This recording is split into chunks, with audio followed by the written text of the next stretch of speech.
vibeBooks presents Oliver Twist, Chapter 29, by Charles Dickens. Chapter 29 has an introductory account of the inmates of the house to which Oliver resorted. In a handsome room, though its furniture had rather the air of old-fashioned comfort than of modern elegance, there sat two ladies at a well-spread breakfast table. Mr. Giles, dressed with scrupulous care in a full suit of black, was in attendance upon them. He had taken his station some halfway between the sideboard and the breakfast table, and with his body drawn up to its full height, his head thrown back and inclined the merest trifle on one side, his left leg advanced and his right hand thrust into his waistcoat, while his left hung down by his side, grasping a waiter, looked like one who labored under a very agreeable sense of his own merits and importance. Of the two ladies, one was well advanced in years, but the high-backed oaken chair in which she sat was not more upright than she. Dressed with the utmost nicety and precision, in a quaint mixture of bygone costume, with some slight concessions to the prevailing taste, which rather served to point the old style pleasantly than to impair its effect, she sat in a stately manner, with her hands folded on the table before her. Her eyes, and age had dimmed but little of their brightness, were attentively upon her young companion. The younger lady was in the lovely bloom and springtime of womanhood, at that age when, if ever angels be for God's good purposes enthroned in mortal forms, they may be, without impiety, supposed to abide in such as hers. She was not past 17, cast in so slight and exquisite a mold, so mild and gentle, so pure and beautiful, that earth seemed not her element, nor its rough creatures her fit companions. The very intelligence that shone in her deep blue eye and was stamped upon her noble head seemed scarcely of her age, or of the world, and yet the changing expression of sweetness and good humor, the thousand lights that played about the face and left no shadow there. Above all, the smile, the cheerful, happy smile, were made for home, and fireside peace and happiness. She was busily engaged in the little offices of the table. Chancing to raise her eyes as the elder lady was regarding her, she playfully put back her hair, which was simply braided on her forehead, and threw into her beaming look such an expression of affection and artless loveliness that blessed spirits might have smiled to look upon her. "And Brittles has been gone upwards of an hour, has he?" asked the old lady, after a pause. "An hour and 12 minutes, ma'am," replied Mr. Giles, referring to a silver watch, which he drew forth by a black ribbon. "He is always slow," remarked the old lady. "Brittles always was a slow boy, ma'am," replied the attendant, and seeing by the by that Brittles had been a slow boy for upwards of 30 years, there appeared no great probability of his ever being a fast one. "He gets worse instead of better, I think," said the elder lady. "It is very inexcusable in him if he stops to play with any other boys," said the young lady, smiling. Mr. Giles was apparently considering the propriety of indulging in a respectful smile himself when a gig drove up to the garden gate, out of which there jumped a fat gentleman who ran straight up to the door, and who, getting quickly into the house by some mysterious process, burst into the room and nearly overturned Mr. Giles and the breakfast table together. "I never heard of such a thing!" exclaimed the fat gentleman. "My dear Mrs. Maylie, bless my soul, in the silence of the night, too, I never heard of such a thing." With these expressions of condolence, the fat gentleman shook hands with both ladies, and drawing up a chair, inquired how they found themselves. "You ought to be dead." "Positively dead with the fright," said the fat gentleman. "Why didn't you send? Bless me, my man should have come in a minute, and so would I.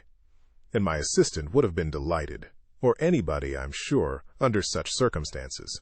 Dear, dear, so unexpected. In the silence of the night, too."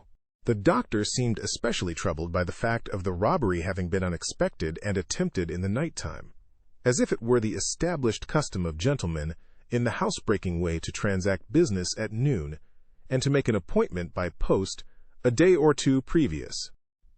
"And you, Miss Rose," said the doctor, turning to the young lady, "Oh, very much so indeed," said Rose, interrupting him. "But there is a poor creature upstairs whom Aunt wishes you to see." "Ah, to be sure," replied the doctor. "So there is. That was your handiwork, Giles, I understand." Mr. Giles, who had been feverishly putting the teacups to rights, blushed very red, and said that he had had that honor. "Honor, E.H.?" said the doctor. "Well, I don't know. Perhaps it's as honorable to hit a thief in a back kitchen as to hit your man at 12 paces.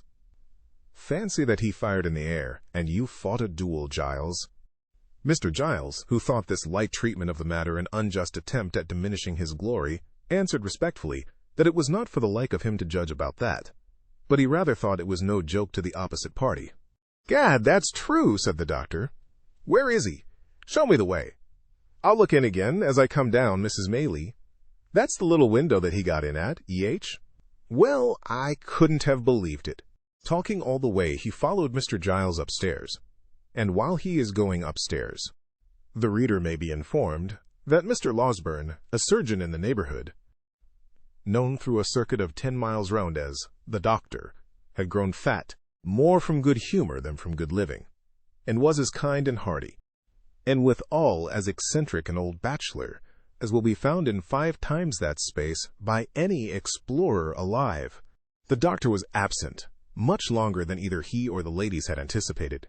A large flat box was fetched out of the gig, and a bedroom bell was rung very often, and the servants ran up and down stairs perpetually, from which tokens it was justly concluded that something important was going on above.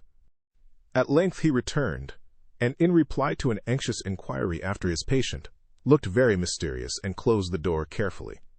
"This is a very extraordinary thing, Mrs. Maylie," said the doctor, standing with his back to the door as if to keep it shut. "He is not in danger, I hope?" said the old lady.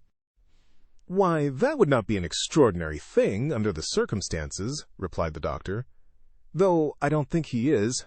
Have you seen the thief?" "No," rejoined the old lady. "Nor heard anything about him?" "No." "I beg your pardon, ma'am," interposed Mr. Giles, "but I was going to tell you about him when Dr. Losberne came in."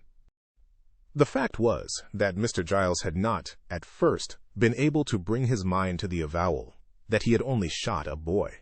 Such commendations had been bestowed upon his bravery that he could not, for the life of him, help postponing the explanation for a few delicious minutes, during which he had flourished in the very zenith of a brief reputation for undaunted courage.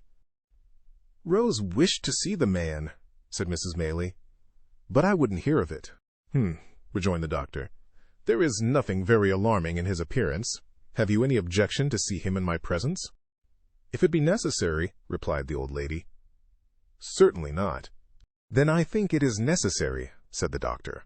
"At all events, I am quite sure that you would deeply regret not having done so if you postponed it. He is perfectly quiet and comfortable now. Allow me. Miss Rose, will you permit me?" "Not the slightest fear. I pledge you my honor." Thank you for tuning in to vibeBooks. We hope you enjoyed this journey. Please consider liking, commenting, and subscribing to our channel. Check out our playlist or explore vibeBooks for more classic stories. Until next time, happy listening.